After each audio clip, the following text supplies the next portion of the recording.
press conference protocol and procedures. We're going to have Coach open up with an opening statement. After that, we will open up for questions. We've got a microphone. Please raise your hand. We'll have Callie bring on the microphone.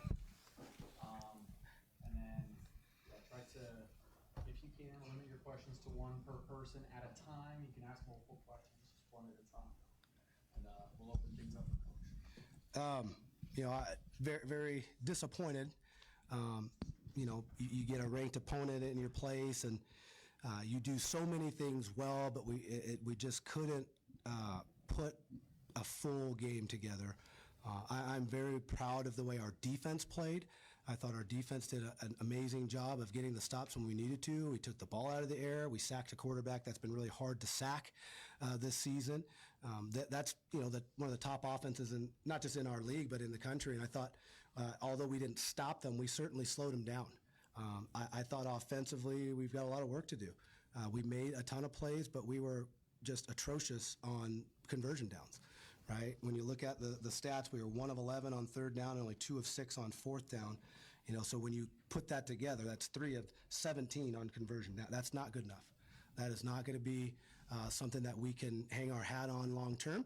And so we'll make the changes that we need to make, and we'll get a lot better on offense, because I feel like we've got some good players on that side of the football with our quarterback, offensive line, and running backs.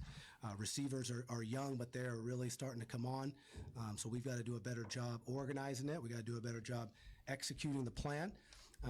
And so we'll look at the necessary changes that we need to make this week. But again, very proud of the resolve of our kids, right? We were down 28-7 and could have easily packed it in, did not do that. That continues to show the belief that we have in this group. And again, I think you're still seeing this young group really mature before your eyes. And so I'm still very proud of our kids, even though it wasn't the result we wanted. So I'll open it up to you guys for any questions. Yeah, Coach. With 6 losses, your playoff hopes are effectively over. Yep. What did you say to your team in the locker room, and what did you do to keep that unwavering belief for the rest of the season? I just told them that I'm proud of them, and that I loved how we stuck together. There was never a time where our group thought we were going to lose the ball game, right? We could have easily packed it in when we went down 3 scores and didn't do that at all. And we really, I thought, did a great job sticking together, and really told them that, hey, don't look at this as a loss, look at it as a learning lesson, right? This is an opportunity for a young team to get great experience these next 2 weeks, knowing this is all we got. And so we've got to give everything we can into this week for Sac State, and then give everything we can that last week when we play Idaho State. But it does give us a clear path to what the seasons can be, right? It can be a season where we can pack it in and not go hard and not finish strong, or we can do what I know this group will do and go finish hard.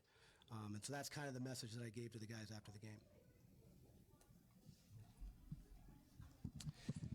Coach, you talk about how important it is to respond. The play where Nolan seemingly has a touchdown that's going to tie the game, that instead ends up in a loss of down, and now your defense is on their heels. So how difficult is it to come back from something like that, to respond to that, and why is it important to respond to something like that? Yeah, I think first of all, that was tough. That was a tough situation. Nolan, true freshman, probably just didn't have enough awareness of where he was on the field at the time. But again, that's something that is going to happen at times when you have younger players. But kind of to answer your second question, I just think that this group can continue to get better, right? And we can't really compete in the past. There isn't anything that we can do about this particular game now, but we can use this lesson to really propel us into the future, because I don't plan on going anywhere anytime soon, right?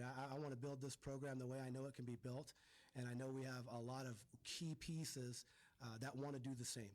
In the era of the transfer portal, you get worried about a bunch of guys leaving, but I don't see that in this group. I think they want to stick together. They want to see this through, and they know how close we are to being a great football team. Coach, talking about that, conversions later in the game, what do you guys need to do better to convert on third down, and why do you think that you struggled so much today? I think we just have to have a better plan. I don't think our plan was good enough. We needed to really be in a situation where we had a better feeling for what that third down situation was, right? The 3rd and 7, for example, maybe we, can run the football and get us into a 4th and manageable. But we just need to look at how we're developing the plan and what our guys are comfortable executing, because, again, it just wasn't good enough.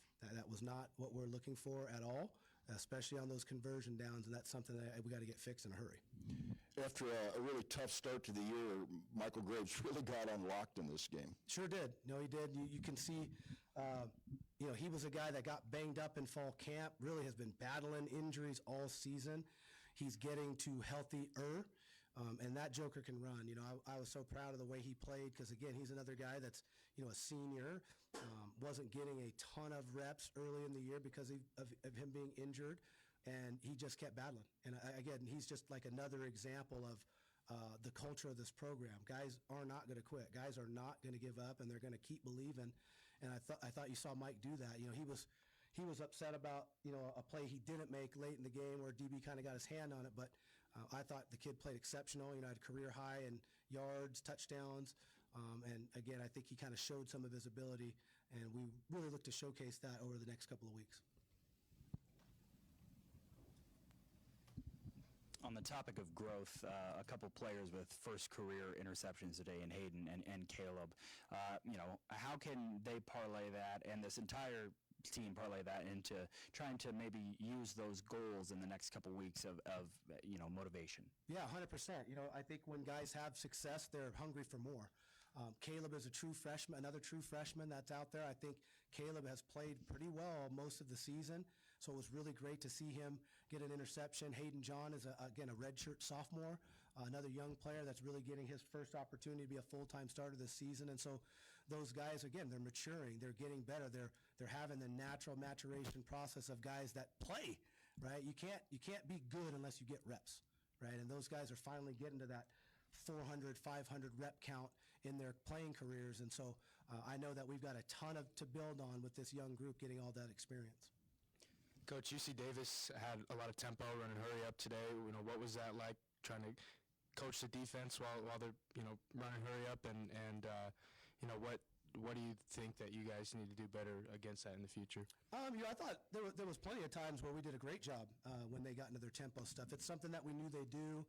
It's something they've done all year. And I honestly thought we handled their tempo stuff pretty well. Obviously got to go look at the tape, but I did think we got lined up. I thought Coach Dennison had some really good calls in terms of, hey, we're just going to play the call no matter what they come out in when they're going fast, and that really helped our guys line up and play fast. And that's really what we're doing. I mean, I just look at what we're doing on that defensive side of the ball. I mean, we had one returning starter. And, I don't know what it'll look like after this week, but coming into this week, we're second in the league in total defense. We're third in the league in scoring defense. So I think that side of the ball has really played pretty consistent most of the year. We just got to match them on the offensive side because we're not anywhere close to that. Right? We were 7th and 7th, respectively, in those two areas. So, again, we've got to get better on offense, and that is a fact and something that we will not run away from, and something that we'll make sure happens very quickly. Right from the beginning, it looked like your guys understood the magnitude of this game, what it meant. They were willing, push all the chips to the center of the table, no doubt. Take every chance you needed to take to try to win the thing. So what was that like on the sidelines? It was great. The energy was awesome. Our younger players, guys that, didn't even dress, guys that are kind of redshirting this year, they've kind of taken on the persona of what we call the turn-up team, right? They're in there to, and their role is to get our guys motivated. Our guys, those young guys are really doing a great job of just keeping the energy. And again, our guys did understand the magnitude of the game. They did come out ready to play. And so I think their preparation was great. I thought they, gave great effort, and they played as hard as they possibly could. And again, we fought till there was no time left. And again, those are things that you can really build off of moving forward. And again, every time you're playing a top 10 team, it's not going to be a walk in the park. But I think you see how close we are to being in that group. We just got some work to do to get there. One thing you said on Monday, Coach, is that you run first team. That's your MO, you said. Today, Elisha Cummings was your leading rusher with 52 yards, with 44 yet long, and Joshua Wood passed 38 times. Do you think it's schematic failure, or do you think it's just not working on the field to get the running game going?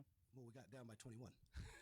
you can't go run the football when you're down by 21, right? So that, our plan was to establish the run, and I thought we did a decent job of doing that in the first half, but once you get down 3 scores, you really have to throw the ball because time is not on your side, and when you run the football, you're going to run a lot more time off the clock, and so it really wasn't a schematic failure, in my opinion, right? I think it was more the time and the clock that we had, and it kind of forced us to throw a little bit more than we normally want to.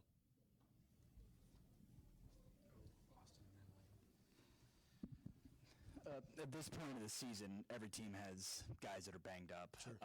But just something that stood out to me was, Isaiah goes down, gets checked out, and then 2 or 3 plays later, he's back out there. And I'm sure he's not the only one who's battling through injuries. Just what does it say about guys that at this point in the season, down on the scoreboard or not the record that you've wanted, guys are still willing to put their bodies on the line like that? Yeah, like I said, guys like Isaiah King, they believe in this program till the death of him, right? He was a guy that was in the portal when I took over, wanted to come back, came back, and those guys will do anything they possibly can, God willing, and they're available to play and to help us win a football game. And you saw a ton of guys like that. Ryan Giziaro was a guy that kind of banged up a shoulder as well.